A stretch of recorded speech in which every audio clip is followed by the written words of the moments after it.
حکومت پنجاب کے ترجمان زعیم قادری کی پریس کانفرنس ہنگامہ آرائی کی نظر۔ زعیم قادری عمران خان کے رائے ونڈ مارچ پر حکومتی پالیسی بیان کر رہے تھے۔ اس دوران اچانک ہی بھگدڑ مچ گئی، شور شرابہ ہوا تو گلو بٹ جیسا مونچھوں والا ایک شخص برآمد ہوا۔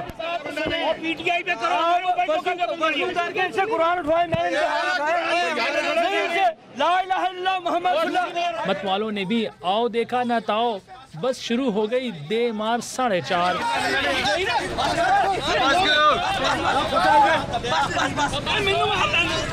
عبدالغنی عرف بلو بٹ مشتعل افراد کی منتیں کرتا رہا مگر کسی نے ایک نہ سنی اور زعیم قادری کی پریس کانفرنس سبوتاژ کرنے کے الزام میں طبیعت سے دھنائی کر ڈالی۔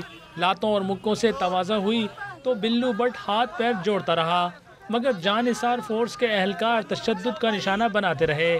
آخر کار وہاں سے نکلنے میں ہی جاں بخشی ہوئی۔